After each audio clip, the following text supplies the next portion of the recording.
En réalité, nous croyons par la foi. Nous ne croyons pas par la foi. Ce qui veut dire, lorsque nous sommes en train d'adorer Marie, nous sommes voilés.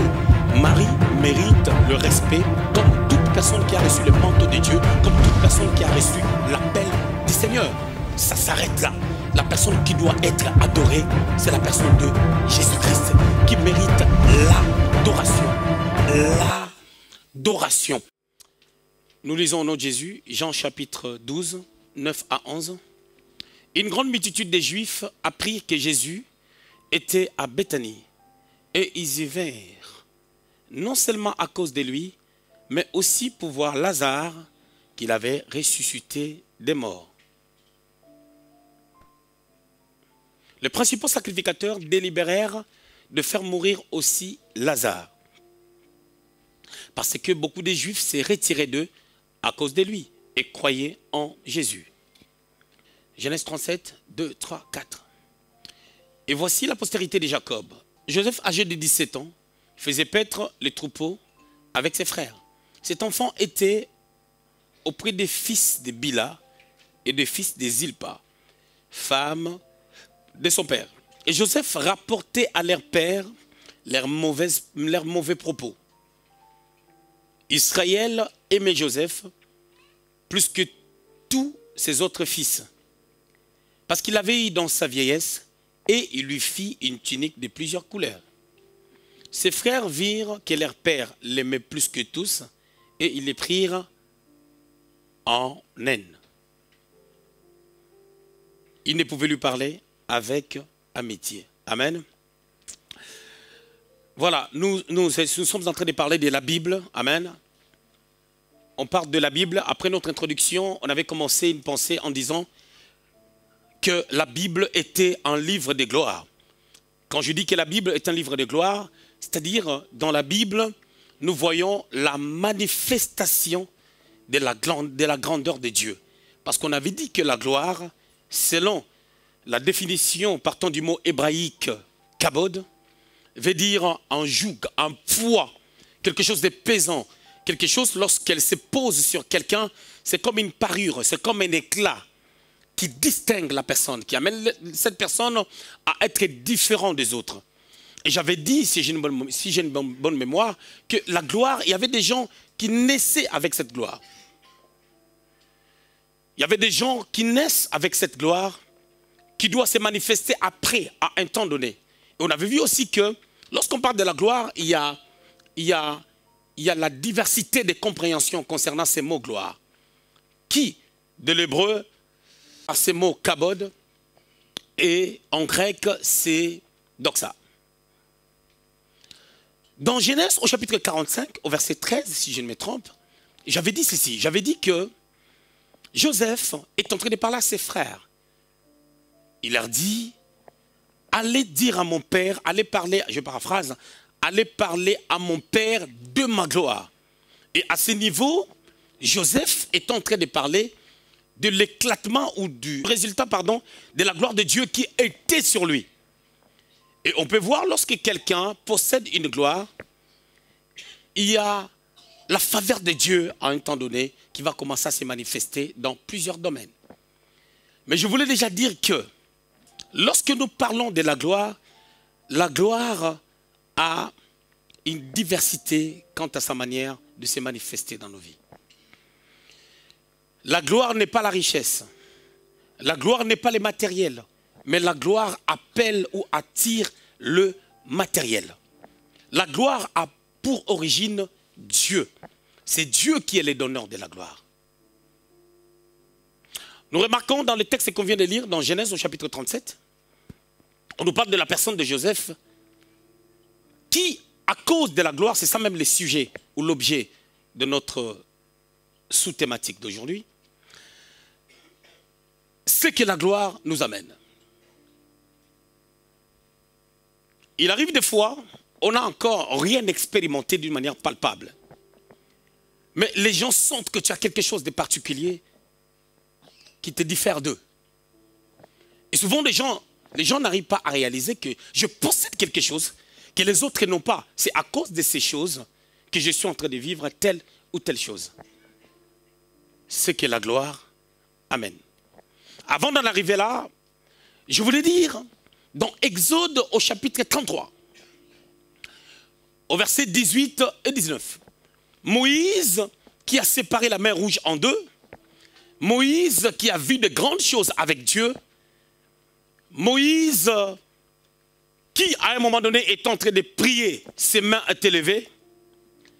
Lorsque ses mains baissaient, il y avait la défaite dans les camps d'Israël. Lorsque ses mains montaient, il y avait la victoire. C'est grand Moïse-là qui était capable de pouvoir faire sortir de l'eau au travers d'un rocher. C'est grand Moïse qui a séparé la mer Rouge en deux. Dans Exode au chapitre 14. C'est grand Moïse qui a manifesté les surnaturels, dit à Dieu, dans Exode chapitre 33, verset 18 à 19, il dit à Dieu, montre-moi ta gloire ou fais-moi voir ta gloire. C'est quelque chose d'extraordinaire, c'est quelque chose de bizarre. Est-ce que Moïse n'avait pas encore vu la gloire de Dieu? C'est par là que je voulais vous dire ce soir que la gloire a plusieurs dimensions, plusieurs paramètres. C'est vrai, Moïse avait déjà vu la gloire de Dieu qu'on appelle la manifestation de sa présence, la manifestation de son amour, qui se démarque d'une manière ou d'une autre, par ce qu'on peut voir d'une manière palpable, par ce que Dieu peut nous donner, ou par, je dirais, le Seigneur peut épargner même quelqu'un d'un accident. C'est une gloire de Dieu qui s'éclate. Quelqu'un peut faire un accident mortel. La voiture s'est réduite même, mais la personne sort sans problème. J'en ai vu. Ça, c'est la gloire de Dieu qui se repose sur la personne. Et cette gloire crie, tu ne mourras pas, tu vivras et tu annonceras les œuvres de l'Éternel. Moïse demande à voir la gloire de Dieu. Mais il avait déjà vu la gloire. Mais pourquoi il pouvait demander encore la gloire de Dieu? Et on sent par là, par ricochet, on peut comprendre que la gloire, c'est quelque chose qu'on doit désirer. Étant enfant de Dieu, étant chrétien, on doit chercher à tout prix à expérimenter Dieu sous plusieurs facettes. On peut les voir tranquillement dans les évangiles. L'évangile selon Matthieu, l'évangile selon Jean n'est pas pareil. Mais tous ces évangiles parlent de Christ, parlent des œuvres de Christ. C'est comme les livres des Actes des Apôtres parlent des œuvres des apôtres par la puissance du Saint-Esprit. Et les évangiles parlent des œuvres de Christ par la puissance du Saint-Esprit. Et nous remarquons que dans les livres des évangiles, parce qu'il y en a plusieurs, il y en a 4, Jean n'a pas parlé de Jésus comme Matthieu. Matthieu a parlé aux Juifs, il a parlé de Jésus comme étant le Fils de Dieu, mais par contre Jean a parlé de lui comme étant la parole faite chair. Il a parlé de lui comme étant Dieu, il a révélé comme Dieu. Et vous remarquerez même dans le livre de Matthieu, c'est Matthieu qui rapporte cette histoire de Matthieu au chapitre 16, au verset 18, quand Pierre l'a reconnu comme le Fils de Dieu, comme l'envoyé de Dieu.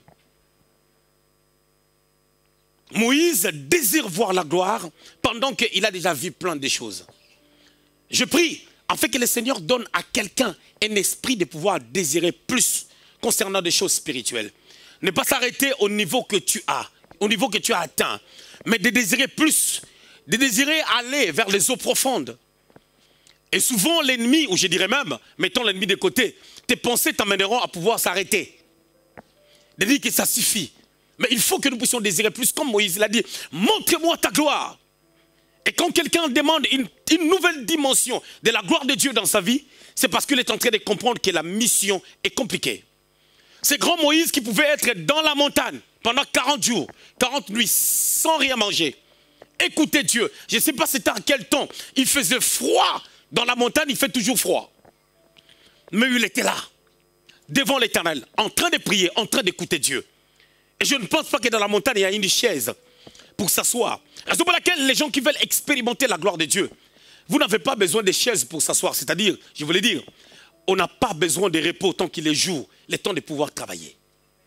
Et ceux-là qui travaillent durement, ce sont ceux-là qui réussissent.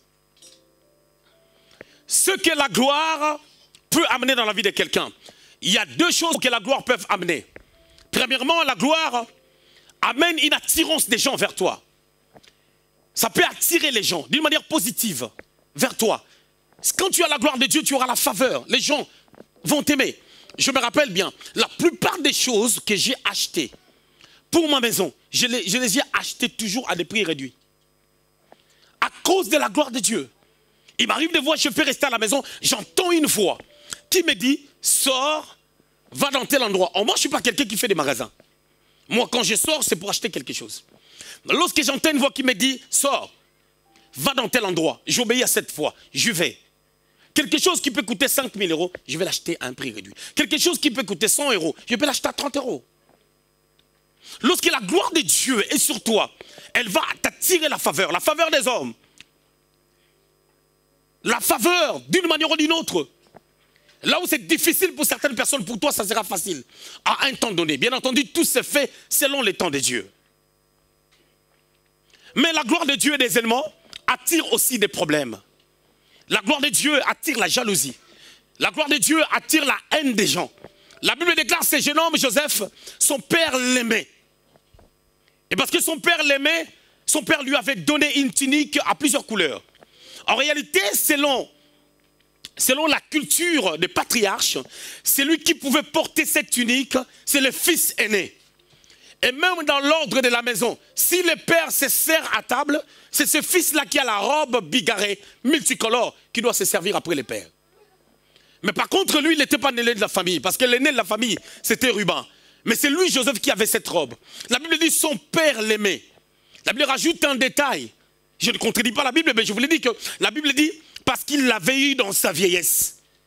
Mais je crois que cela allait au-delà de ça parce qu'on voit par la suite combien Joseph a été une grande bénédiction par rapport à sa famille. Combien Dieu s'est servi de lui dans cette génération comme un pilier, comme une manifestation de la gloire de Dieu, comme un représentant typique de la gloire de Dieu. Et c'est Joseph avait cette robe-là. Joseph avait un problème de sagesse. Normalement, selon les contextes, il avait ces problèmes parce qu'il était jeune.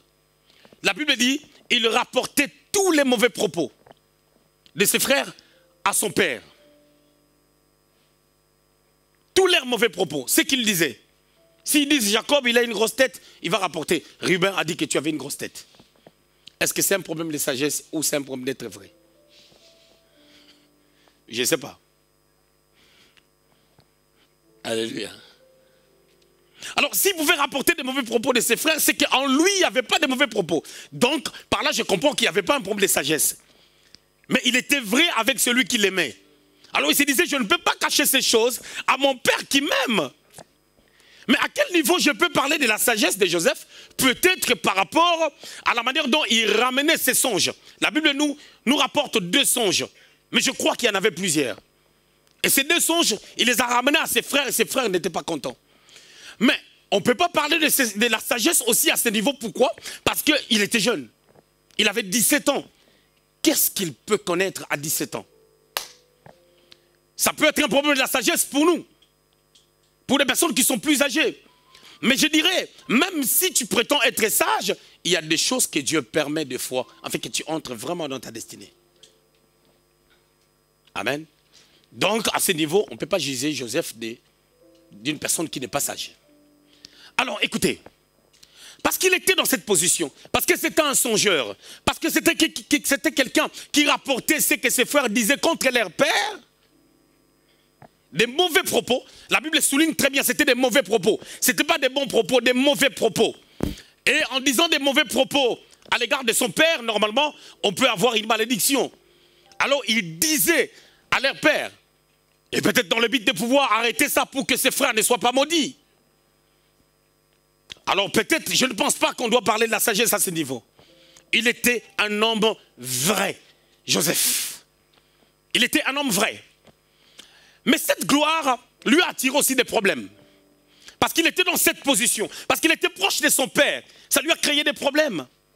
Mais la Bible n'a pas dit que, au-delà des problèmes que Joseph avait à cause de la position qu'il avait auprès de son père, Joseph avait un comportement bizarre. La preuve est que lorsqu'il a eu des soucis, lorsqu'on l'a jeté dans la citerne, il était parti rendre visite à ses frères. De bon cœur, il accepte ce que son père lui demande pour aller vers ses frères. La preuve est que lui n'avait pas de problème avec eux, mais c'est eux qui avaient des problèmes avec Joseph. Joseph avait des problèmes avec ses frères, non pas parce qu'il avait la poisse, non pas parce qu'il était problématique, mais il avait des problèmes à cause de la gloire qui était sur lui. Parce que la gloire se manifeste, la gloire s'impacte. Celui qui a la gloire de Dieu va commencer à voir le futur de sa propre personne. Celui qui a la gloire de Dieu aura une certaine manière de se comporter. Celui qui a la gloire de Dieu, sa tenue vestimentaire sera autrement. Celui qui a la gloire de Dieu ne met pas de pantalons déchirés. Celui qui a la gloire de Dieu ne baisse pas les pantalons. Celui qui a la gloire de Dieu, c'est une femme, on ne verra pas sa poitrine. Celui qui a la gloire de Dieu se conserve, se préserve. Et là où il a une certaine manière de vivre, une certaine manière de se comporter, une certaine manière de parler, une certaine aisance dans la vie, une certaine manière de concevoir les choses lorsqu'on a la gloire de Dieu. Et la gloire de Dieu attire les problèmes. C'est par là que j'atterris dans la suite de notre pensée sur la personne de Lazare, qui était l'ami de Jésus. On a lu un texte qui suit tout de suite sa résurrection. Au chapitre 11, à partir du premier verset jusqu'en bas, jusqu'à 44, jusqu'à 45, 46 par là, on nous parle de la maladie de Lazare. On parle de l'information que Jésus a reçue à l'égard, disons, parlant de cette maladie. Et on parle du travail que le Seigneur est en train de faire pour que Lazare puisse connaître la résurrection. Et on voit combien, pour que Jésus puisse ressusciter Lazare, il avait besoin des gens qui devaient rouler la pierre. Il devait enlever la pierre. Combien par là nous pouvons comprendre que pour que le miracle arrive, il faut ton apport. Il faut que tu fasses quelque chose. Tu dois être un vase par lequel le miracle doit passer. Ou je dirais mieux, ton attitude, ton comportement t'amènera à entrer dans la manifestation de la gloire de Dieu, qui a priori est sur toi, mais cette gloire-là est cachée. La Bible regarde à Éphésiens au chapitre 1er, au verset 3 à 4, Dieu nous a bénis de toutes les bénédictions spirituelles dans le lieu céleste. En d'autres termes, cela veut dire ceci. Nous avons toutes les bénédictions, mais ces bénédictions-là sont dans les lieux célestes, c'est-à-dire ces bénédictions sont auprès de Dieu. Il faut que ces bénédictions qui sont en nous, ces bénédictions qui nous appartiennent, deviennent vitales dans notre vie. Sur le plan légal, ces bénédictions nous appartiennent. Mais il faut que ça soit palpable. C'est-à-dire c'est une dimension où la gloire est là et la gloire doit s'éclater. Mais pour que la gloire s'éclate, il y a un temps où la gloire doit se manifester, où la gloire doit s'éclater d'une manière palpable. Je voulais expliquer. La gloire, au début, ça a des signes. Ça donne des panneaux qui démontrent qu'il y a la gloire. L'image de la robe de Joseph. Mais il y a des moments où ça ne sera plus l'affaire de la robe. Il y aura des moments où ça sera l'affaire de la gouvernance de l'Égypte. Parce que la gloire s'est éclatée. Parce qu'on est arrivé là où il fallait. Et nous voyons ici la personne de Lazare qui était à mort. Lazare, après sa résurrection, la Bible déclare que les gens venaient. Là où ils étaient à Béthanie, non loin de Jérusalem, à 15 stades de Jérusalem, non pas pour voir Jésus. Là, on est dans Jean chapitre 12. Les gens venaient, non pas seulement pour voir Jésus, mais aussi pour voir Lazare, que Jésus avait ressuscité des morts. Lazare qui était mort. Je voulais dire à quelqu'un, tu es enfant de Dieu. Tu es sauvé, tu es né de nouveau. Les gens savent que tu fréquentes une église. Les gens savent que tu écoutes des prédications. Les gens savent que dans ta voiture, il y a des chants de louanges. Il y a des chants de célébration. Et ces gens-là qui s'approchent, ils ne s'approchent pas seulement pour voir Jésus en toi, mais ils veulent voir réellement si tu as été ressuscité. Parce que ceux-là qui sont encore dans le monde, ils sont comme des morts. Ils n'ont pas la vie. La Bible déclare ceci. Je suis venu afin que mes brebis aient la vie. Jean 10, 10. Et qu'il aille en abondance. Nous avons une vie en Jésus. Celui qui n'est pas né de nouveau n'a pas cette vie. Mais cette vie-là doit se démarquer. Cette vie-là est une gloire que Dieu a déposée en nous. Et ça doit se démarquer. Raison pour laquelle vous remarquerez que le monde attend de nous un signe de gloire. Vous remarquerez que les gens du monde ont tendance à pouvoir savoir tout ce que vous faites. Qu'est-ce que vous faites? Ils le savent. Même s'ils font semblant de ne pas savoir, ils savent. Ils suivent vos mouvements. La Bible dit les gens venaient pour voir Lazare. Pourquoi ils devaient voir Lazare? Ils ont entendu qu'il était ressuscité. Ils veulent venir voir pour attester, pour constater qu'il était bel et bien ressuscité. La deuxième des choses, ils veulent voir si ce n'était pas un mensonge. Si ce n'était pas quelque chose qui était monté. Afin de pouvoir impacter la vie du Seigneur, sa renommée. Et ceux-là qui est en train de venir, c'était la foule, les gens qui ont entendu les échos. Parce que quand Lazare était enterré, les gens savaient que c'est fini, ça fait 4 jours. Vous savez, lorsque quelqu'un est enterré, 4 jours après, qu'est-ce qu'on a encore à foudre avec la personne qui est décédée ou la famille? C'est fini, même les gens qui pleurent avec nous lorsqu'on perd des personnes chères. 4 jours après, chacun retourne dans ses occupations. Chacun retourne dans ce à quoi il a à faire tous les jours. Mais c'est à ces temps que le peu de gens qui étaient restés ont vu les miracles. Et comme chaque miracle, surtout le miracle de la résurrection, souvenez-vous, le Seigneur a entendu que ça soit la résurrection. Et plus encore d'une personne qui pourrissait. Parce que Lazare sentait déjà. Pourquoi Lazare sentait 4 jours après? Parce qu'il n'a pas été embaumé. D'ailleurs, dans la culture, quand il était mort, dans la culture juive, on devait l'enterrer les mêmes jours. Et comme on devait l'enterrer les mêmes jours, sans qu'il soit embaumé, il le sentait déjà. Et du fait qu'il sentait, la résurrection était encore compliquée. Mais ces corps-là qui commençaient à être décomposés, la Bible déclare que Jésus-Christ, par sa puissance, au son de la voix qui était glorieuse, a appelé Lazare en disant « Lazare, sors !» Et Lazare est sorti du tombeau. Les nouvelles se sont éparpillées dans la ville, en Jérusalem, partout en Israël, qu'il y a un homme, celui que Jésus aimait, celui qui s'appelle Lazare, est ressuscité. Les gens sont venus, comme toi dans ta vie. Les gens s'approchent pour te voir parce que tu es Lazare. Tu es l'ami du Seigneur. Parce que celui qui marche avec Dieu devient l'ami de Jésus.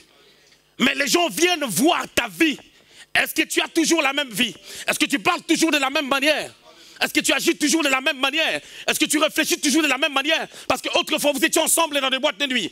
Autrefois vous étiez ensemble dans des bars. Autrefois vous étiez ensemble en prenant le mari des gens. Autrefois vous étiez ensemble en train de draguer. Autrefois vous étiez ensemble en train de magouiller des choses. En train de mettre des faux papiers ensemble pour avoir des crédits. L'autre fois vous étiez ensemble en train de faire plein de choses. Maintenant tu es ressuscité parce que tu es en Christ. La Bible déclare qu'en mourant, le vieux homme a été enterré et nous étions ressuscités avec Christ. Parce que quand il était ressuscité, c'est avec nous qu'il était ressuscité. Nous ressuscitons comme des nouvelles personnes. C'est pour cela que la Bible déclare dans 2 Corinthiens 5:17, si quelqu'un est en Christ, il est une nouvelle créature. Les choses anciennes sont passées. Voilà, la nouvelle personne, on veut la voir. On veut voir la nouvelle personne. On veut voir sa vie. Mais au-delà de toutes ces choses, on veut voir avec quelle voiture tu roules. On veut voir là où tu habites. On veut voir ta situation matérielle et financière. On veut voir la gloire de Dieu qui s'est éclatée dans ta vie. Joseph dit, la gloire, allez parler à mon père de ma gloire. Allez lui parler de ma gloire. Là, il ne parlait pas de quelque chose de spirituel. Il ne parlait pas de la robe qu'on lui a donnée par son père. Là, il est en train de parler de la dimension qu'il avait atteint, des responsabilités qu'il avait atteintes. D'autres personnes, vous allez avoir rendez-vous avec eux dans ton bureau. Ceux qui ne te connaissaient pas, et il y a un bureau, mais tu as un rendez-vous avec dans ton bureau. Et du coup, la bénédiction va parler. Lorsque Noé est en train de bénir ses enfants, pendant qu'il avait maudit Canaan, le fils de Cham, quand il devait bénir Sem, au lieu de dire Sem, tu deviendras ceci, tu deviendras cela, il a dit béni soit le Dieu de Sem. À une certaine dimension, en fait, il est en train de dire ceci. Lorsque la manifestation de Sem va s'éclater par ses descendants, en l'occurrence Abraham, Isaac et Jacob, on n'aura pas besoin de parler, on va voir ce que Dieu peut faire. On va dire qu'il y a un Dieu qui est le Dieu d'Abraham, le Dieu d'Isaac et le Dieu de Jacob. C'est pour cela lorsque Israël était dans le désert, en train de venir pour posséder la terre sainte, la terre promise, qu'est-ce qui s'est passé? Les gens ont entendu les échos que les descendants d'Abraham, d'Isaac et de Jacob, qui étaient esclaves, comme des morts pendant 430 ans, maintenant ils sont ressuscités, ils ont traversé le désert, ils sont en train d'arriver. Les gens inspiraient la crainte parce qu'ils ont entendu ce que Dieu était capable. Lorsque Dieu fait des choses dans ta vie, les gens atteindront une dimension de pouvoir dire waouh! Tu n'auras pas besoin de parler. La gloire de Dieu va parler parce que la gloire parle. Quelqu'un qui est dans sa gloire, dans la gloire, ça se sent, ça se voit. Et ce qui vient de Dieu distingue, impacte, dégage un parfum. Ce qui vient de l'Éternel.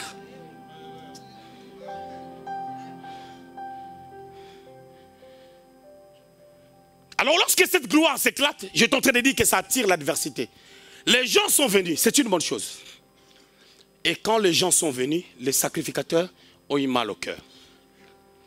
La Bible déclare, c'est dans les textes qu'on a lus, ils ont commencé à se préparer pour tuer Lazare.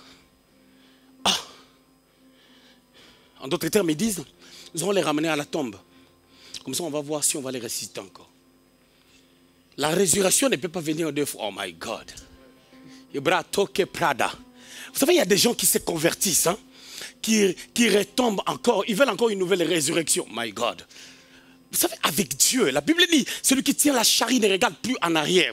Quand tu t'attaches au Seigneur, peu importe les vents et marées, peu importe les batailles, peu importe ce que le diable peut être 10 000 fois Satan, le diable peut être 100 000 fois Satan, bien aimé, la puissance de Dieu qui est capable de terrasser les œuvres de l'ennemi reste la même, reste authentique. C'est une puissance qui vient du haut, d'en haut, pardon. C'est une puissance qui vient de Dieu, celui qui a créé Satan.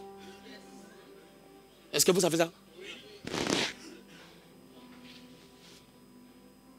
Est-ce que vous savez ça? Les gens cherchaient à tuer Lazare. Bien aimé, la Bible n'a pas dit qu'est-ce que Lazare a fait pour qu'on ne le tue pas. Mais c'est que je sais. Dans le livre de Matthieu, chapitre 2, lorsque la gloire d'Israël était née, Jésus était la gloire d'Israël et la gloire du monde entier. Par lui que nous sommes, c'est par lui que nous sommes dans la gloire, dans cette nouvelle alliance.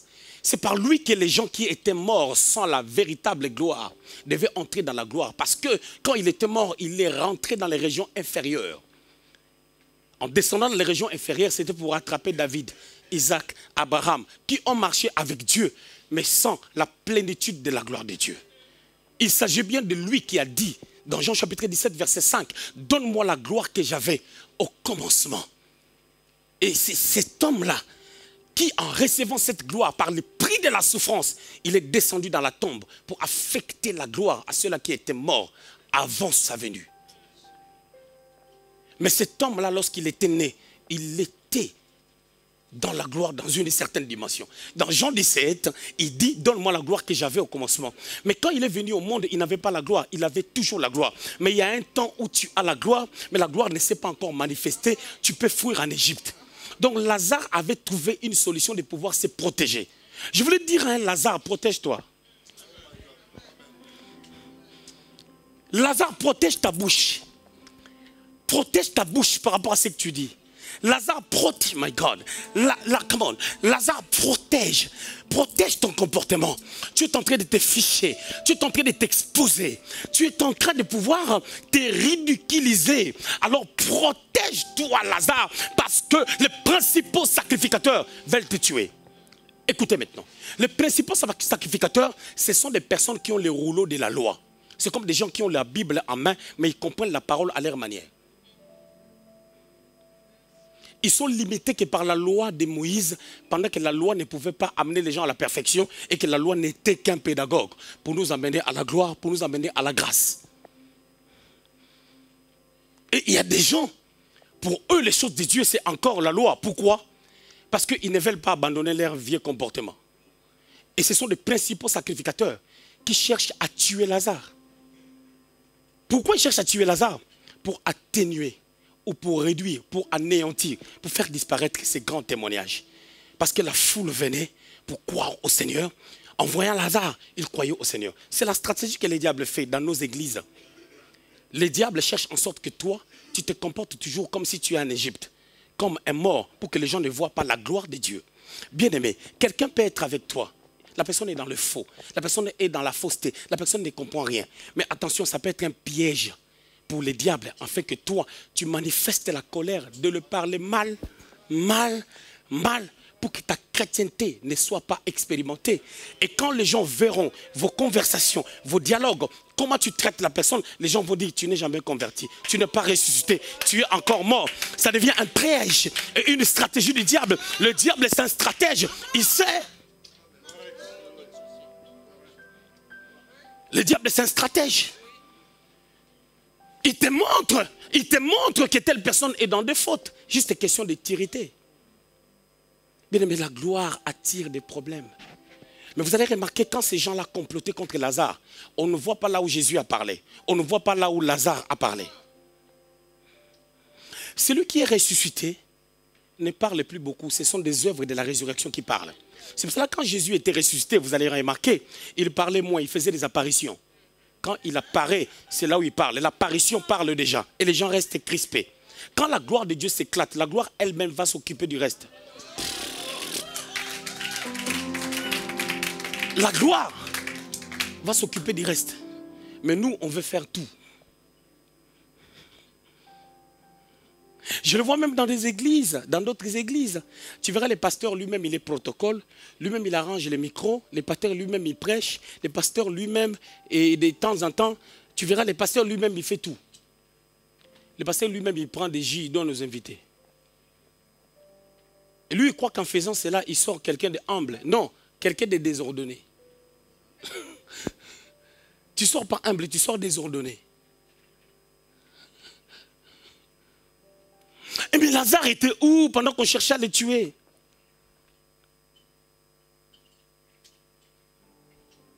Réfléchissons, Lazare était où?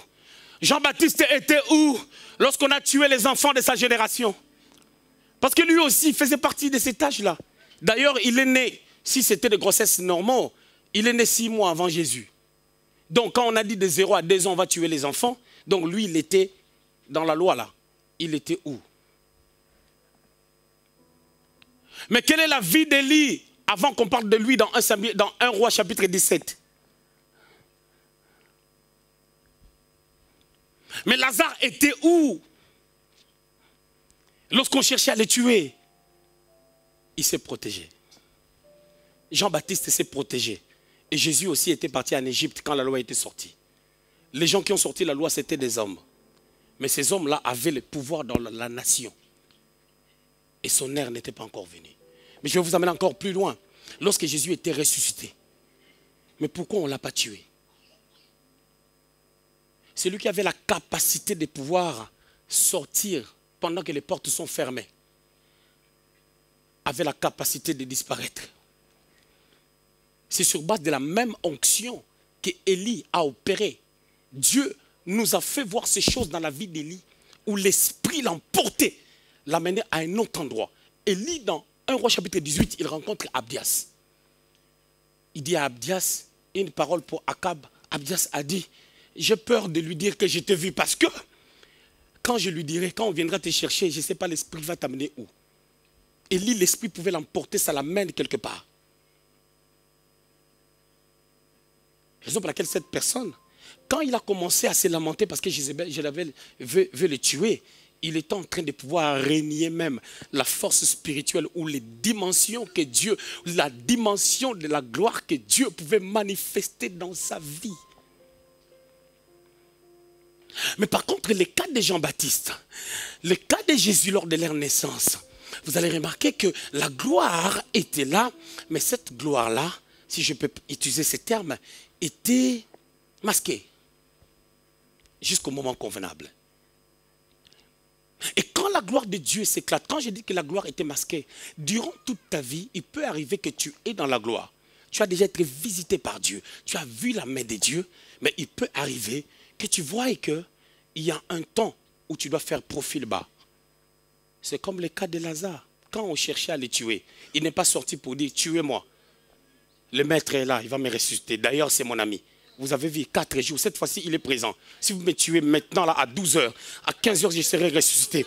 Ça va devenir de l'orgueil. Et la Bible n'a rien dit. Mais je crois qu'il s'est protégé pour qu'on ne puisse pas les tuer. Parce que Jésus l'a fait. Luc chapitre 4, versets 18 à 19, il a dit « L'Esprit du Seigneur est sur moi, car il m'a oint pour annoncer la bonne nouvelle aux pauvres. » Ça a énervé les gens. On pouvait les tuer. La Bible dit « Il passa au milieu d'eux. » Parce que son heure n'était pas encore arrivée. Il devait se protéger. Protège ta langue. La langue, c'est un petit truc, mais ça peut embraser toute la forêt. Protège ta langue. Nous avons dans ce monde maintenant, surtout à ce temps, des donneurs de leçons, des conseillers non établis. Toi, je vois que tu es comme ceci. Hein. Toi, je vois que tu ne souris pas. Hein. Toi, je vois que tu as un problème de manque de sagesse. Qui t'a établi? Qui t'a établi pour donner des conseils aux gens? Et toi, tu es comment? Non, je voulais dire mieux, comme les Africains. Toi, tu es comment? Protège ta langue. Est-ce que pour qu'on voit que toi, tu es sage, tu dois être un donneur de leçons?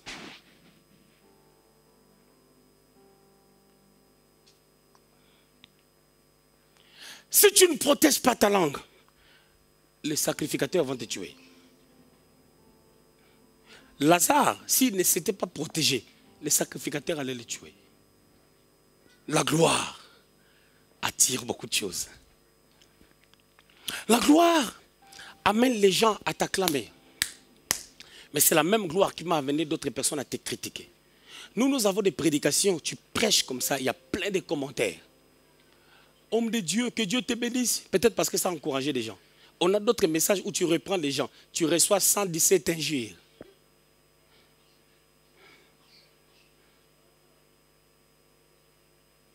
Mais la gloire de Dieu ne se repose pas sur les sentiments des gens, sur les émotions des gens. La gloire de Dieu, c'est la gloire de Dieu. Elle vient de la voûte céleste.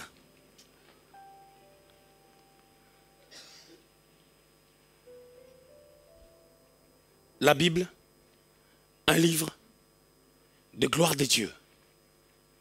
Par là, nous voulons dire ceci. Lorsque Dieu te fait du bien, lorsque Dieu te visite, tu auras des ennemis.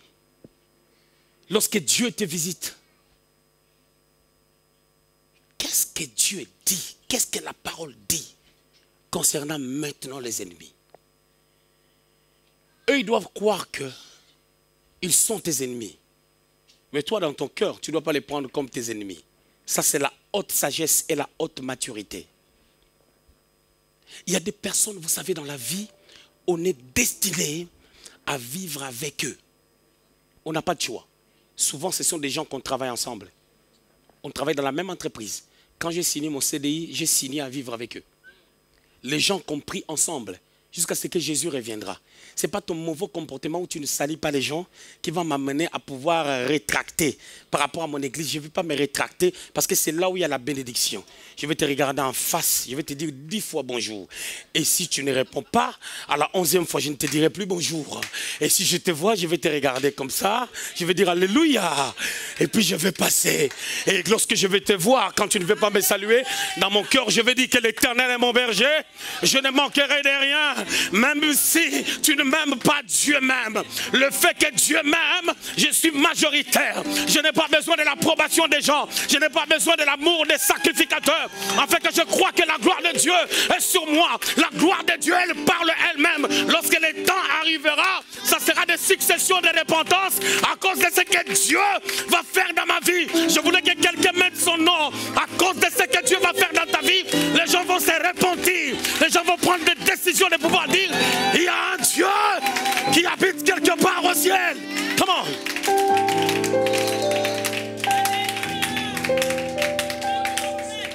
Arrêtez cette histoire de manque d'affection où tu veux des bonjours de tout le monde.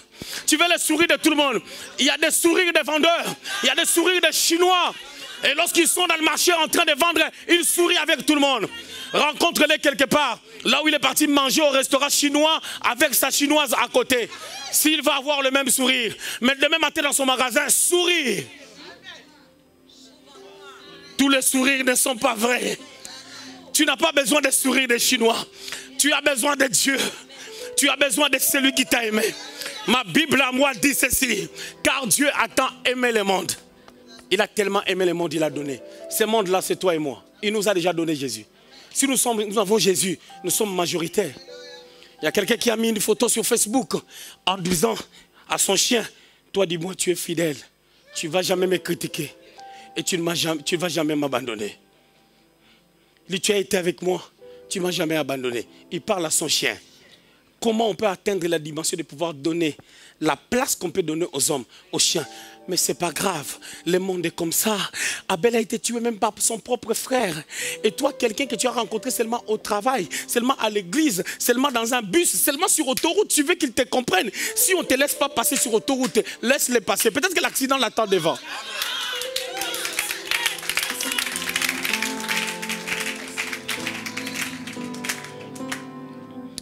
La gloire attire beaucoup de choses. Mais pourquoi Dieu permet que la gloire puisse attirer aussi des mauvaises choses. Parce que quand les mauvaises choses viennent, nous devons faire face à ces mauvaises choses. Parce que la gloire va attirer la grandeur, une grandeur extrême. Et dans la grandeur extrême, tu seras gouverneur. Et quand tu seras gouverneur, tu vas gérer des gens. Tu vas gérer des grands esprits. La seule personne qui t'embête dans ta maison, ne prends pas ça comme un embêtement. Banalise ça. Celui qui t'embête là à l'église, c'est ton frère, c'est ta soeur. Banalise ça.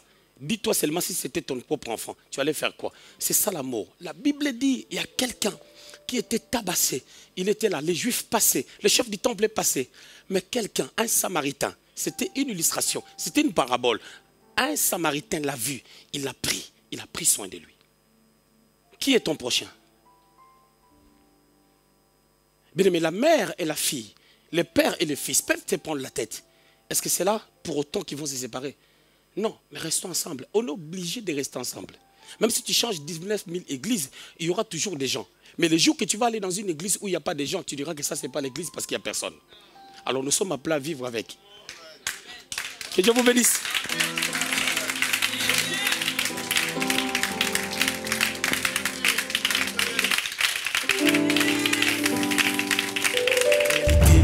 Nous croyons par la foi. Nous ne croyons pas par la foi. Ce qui veut dire, lorsque nous sommes en train d'adorer Marie, nous sommes voilés. Marie mérite le respect comme toute personne qui a reçu le manteau de Dieu, comme toute personne qui a reçu l'appel du Seigneur. Ça s'arrête là. La personne qui doit être adorée, c'est la personne de Jésus-Christ qui mérite l'adoration. L'adoration.